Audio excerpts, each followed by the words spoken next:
Good morning and welcome to the DFS YouTube channel. I am Razzle11 and you can find me on X at Razzle11Grinds. We are going to take a look at some pitching for today, the 16th of September. We have a 10-game main slate to work with. Some potential rain in a couple places. We are going to want to pay attention to weather updates wherever it is that you get your updates. We do have a Discord channel set up for that. We have a weather station on site as well. But let's take a look at the pitching. At the top, we get Tyler Glasnow.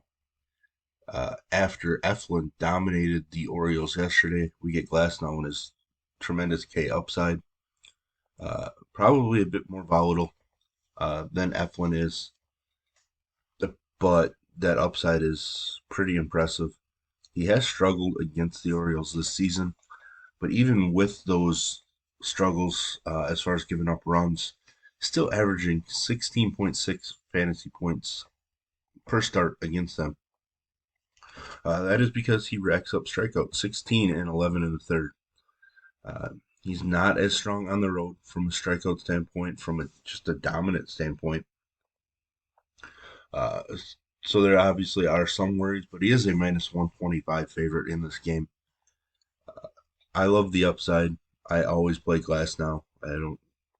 I take my chances, and that's fine. I just don't want to miss out on a 40-point performance when it happens.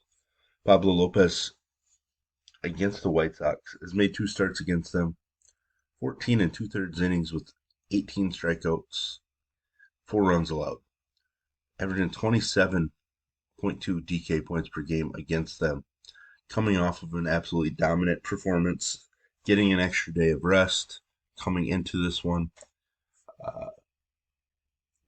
Probably should be extremely popular, a minus 220 favorite in this game. We know the White Sox just aren't a very dangerous team at this point. Lopez just might be the top option on the slate, to be honest. Corbin Burns taking on a Washington team that doesn't strike out a ton, but they have probably the lowest team total on the slate. Milwaukee's a minus 278 favorite. Game total of just 8. Burns hasn't been as strong at home. It was decent against them, quality start-wise. The first time he faced them, just 5 strikeouts. Coming off of a dominant performance at the Yankees.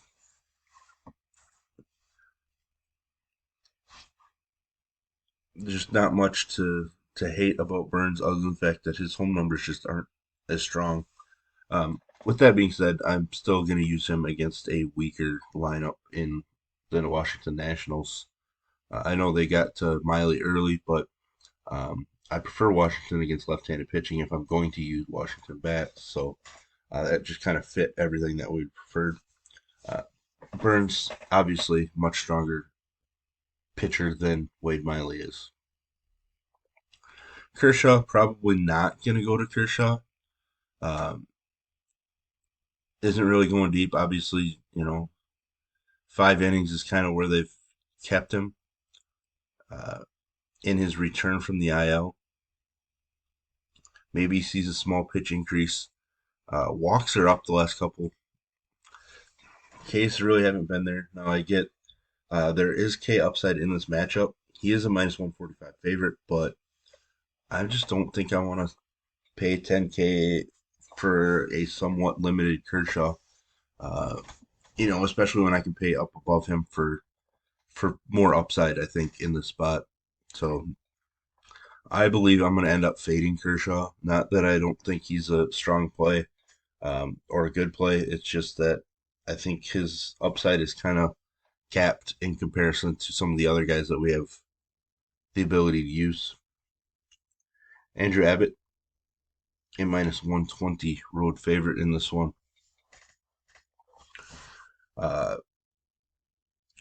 K numbers on the road are much stronger. Home runs allowed are much lower. But he's given up a lot more hits on the road, more walks on the road. coming off of an atrocious start against St. Louis. Walks are up. Ks have come down since his dominant early start at the major league level. I think there's upside here. I actually think he probably has more upside than Kershaw, but I don't feel all that great about him getting there.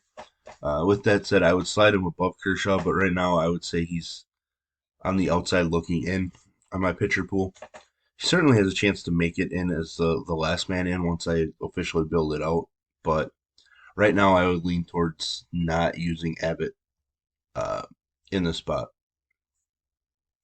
Cole Reagan's home underdog, but the way he is pitched, I mean, I don't know. Like, do we use him against Houston? I don't really want to pick on Houston, but Reagan's has been so ridiculously dominant since his return to the big leagues. I don't really know how to explain it because like it just doesn't make a ton of sense to me. I know he has some decent stuff and everything, but this resurgence after being traded uh, just kind of shocks me. Um, the walks jumped up and bit him last game. Uh, Houston has done a lot of damage to left-handed pitching this year, so like I do have some worries, but man, Reagan's has just been looking so great or looked so great. Now it's probably helped that he's had a pretty weak schedule as far as perform pitching wise. Um, the Mets and their lackluster team, Boston. I mean, it's a tough lineup to a degree, but he's left-handed, so he neutralizes a bunch of their best hitters. And they obviously have underachieved this year. St. Louis, the Cubs, obviously a difficult lineup with the way they're playing. But Oakland, Pittsburgh, the White Sox, he just really hasn't had too many tests. So I almost feel like today might be the day to jump off of Reagan's. But man, he's been really impressive. Bryce Miller against the Dodgers has been better at home, but I'm just not taking him against the Dodgers. And if he beats me, he beats me. Grayson Rodriguez has been solid against the Rays. Not as good at home this year, uh, but he's been really good the last month or so. I think we can use Gray Rod. Understand that there is some volatility to it, but we have seen some strikeouts out of the Rays since their hot start to the season. Gibson Long,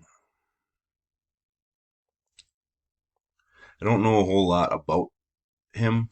Uh, Made a strong start in his debut. So he had swinging this stuff in the minors.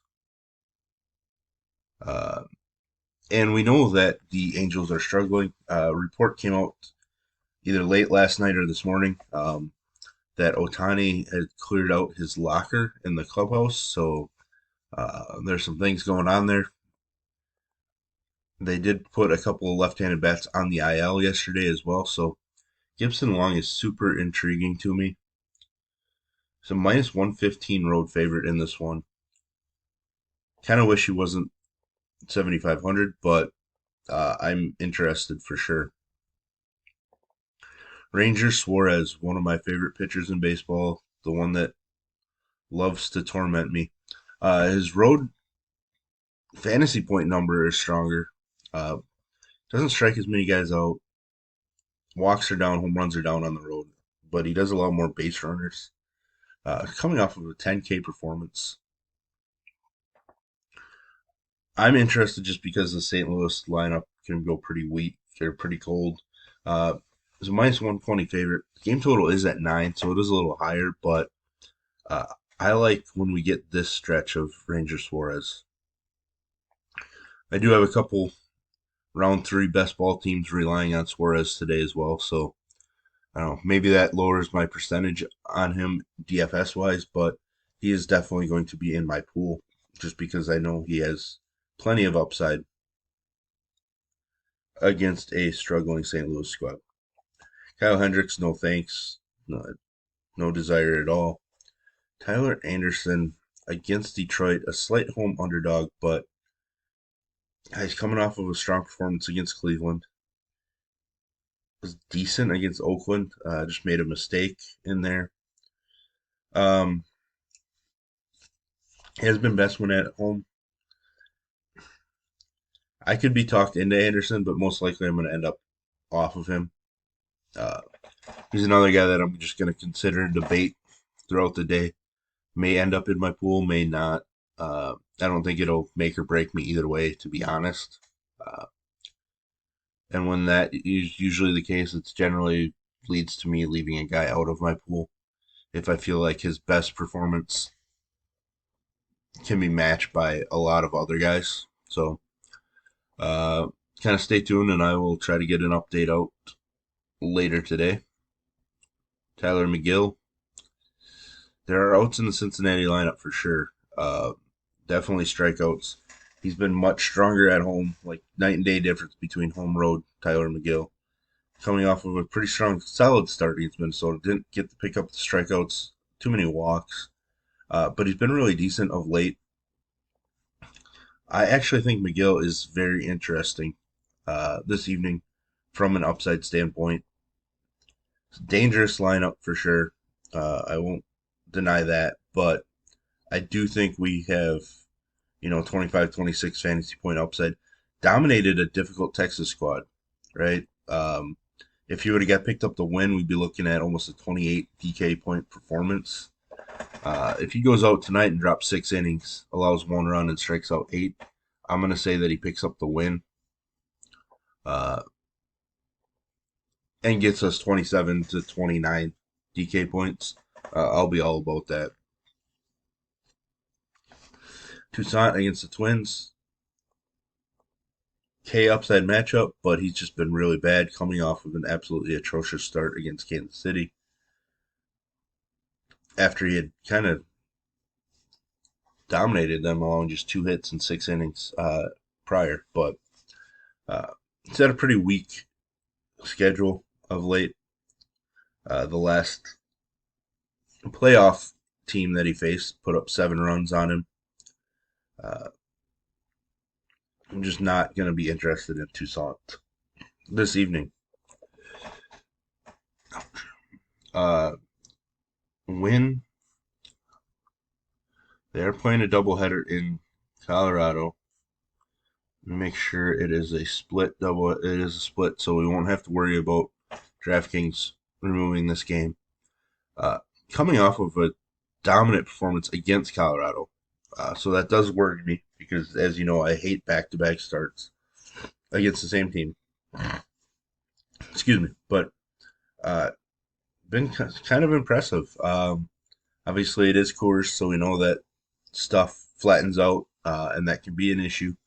But we did just see both teams just absolutely dominate from the pitching side of things yesterday. So Keaton Winn is intriguing to me. May not end up there, but I'm very intrigued at least. Trevor Williams, no thanks. Zach Davies, no thank you. Kyle Freeland, we do like to pick on San Francisco with left-handed pitching, but it's Kyle Freeland. So I'm not sure if I really want to go there. He just generally doesn't have a ton of K upside. In fact, he didn't strike any Giants out the one time he faced them this season.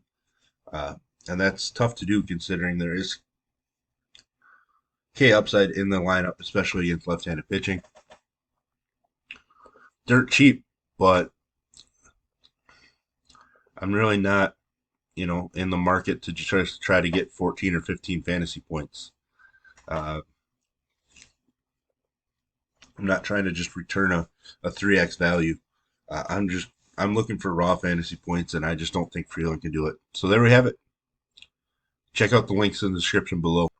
Best of luck, everyone.